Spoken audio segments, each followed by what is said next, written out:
The 2027 election is going to be like appearing in court for divorce with your wife. Explain. The first agenda on your mind is to separate yourself from this person. And therefore, when you come to court and ask the person who is divorcing his wife to tell you who he wants to marry next, you know, he will not tell you.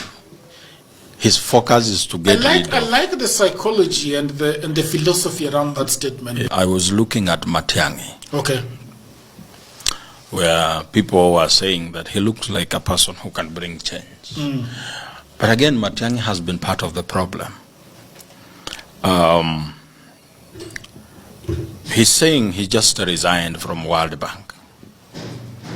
World Bank is one of the multinational corporations that is a problem in this country. It's causing a problem. They are forcing how we do our fiscal policy formulation processes. They are the ones forcing us to do heavy taxation, using debt as a reason, because they tell us we have debt to pay. Therefore, World Bank and IMF is one of the problems in our list. And so someone saying that I just worked for World Bank and now he wants to be president, I tend to believe that he hasn't. If he ever worked for World Bank, then he has not resigned. He has been reassigned to come and work for World Bank as the president of this country and take care of their interests, not the interest of the people.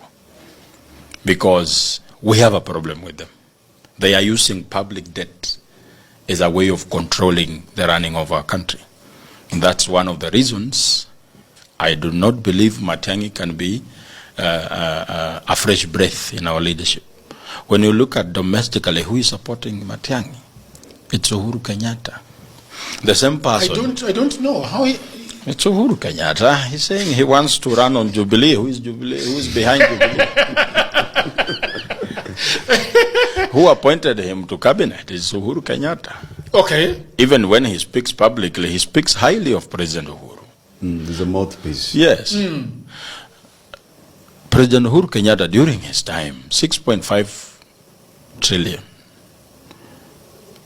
is missing in our books in terms of debt. 6.5 trillion. During his time, from 2013 to 2023, the amount of money borrowed during his time as president, 6.5 trillion cannot be accounted for. And that is the same person who is fronting Matiang'i. So Matiang'i cannot come to upset status quo, which is our agenda.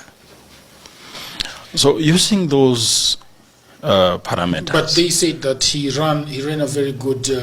He did very well when he was the Minister for Education. Did he? Yeah. What do you think? What do you think? How did he do when he was the Minister for Education? Well, you see, something that comes up when people talk about Matiang'i is there are so many things that we crave as Kenyans, and whenever we see them in bouts, spontaneous bouts of sanity in exam, capitation of secondary school funding, teachers doing their job which they are supposed to be doing by their tenure. You see, when these things, somebody comes up and says that now they are happening and they are happening under a certain particular CS, we long for it. But does it entirely mean that this is the product and the sincere product of this particular CS? Who is Matiang'i? No, I don't think so. It's the same thing we have, the nostalgia we have with John Mishuki. When John Mishuki introduced the seatbelt, it was sort of like a bandage on a wound. And so for a moment of time, there was some sanity and relief that our public transport system is sane. But the bigger problem, why do people cheat in exams? Because we aspire excellence and we think we can buy it. We think we can buy integrity. There's a bigger issue there. Why do you think teachers don't teach? They go to school late. Because there's a problem with how you take your professional value into the system. You understand? And so the abrasiveness with which Matiang'i ran most school systems and the education ministry was needed, but it was more reactionary. It wasn't a portfolio that you can say that he did this. If at all that was sustainable, then we would still be seeing those things to date. But those things fell apart. CBC was pushed down the throat of Kenyans during his tenure. Something that needed thorough consultation with the public. And I feel that was missing, particularly for something very important and crucial in terms of the next generation for Kenya. So I don't think that is a good portfolio for him to hang on, although he is actually hanging on it. Yes. But how about him as the interior minister? Authoritarianism. What do you mean? I remember one of his statements. Okay. He had just disregarded some court orders. And there's a journalist who was asking him about that. And he said, we cannot continue like this. These people are so fond of going for court orders. I think one day they will come here with a court order for me to commit suicide. So he was rubbishing all that. Yeah. If this is a man who is disregarding a court order, just as a minister, assume he's now president. And the other day when he was being interviewed by Citizen TV, he sounded like a sitting minister defending the system. Actually, yes. How so? When he was asked about, do we have some militia group that is wreaking havoc on the people, that is being commanded by a separate... yes. He said, no, there is nothing like that. When we can see it happen. He was asked about, does the president control police? He said, no. Who is the chief of commander-in-chief? It's the president. So how can you say he doesn't control police? Look at the president's statements and look at the minister's statements. You look at the IG statements and the chairman of defense in parliament.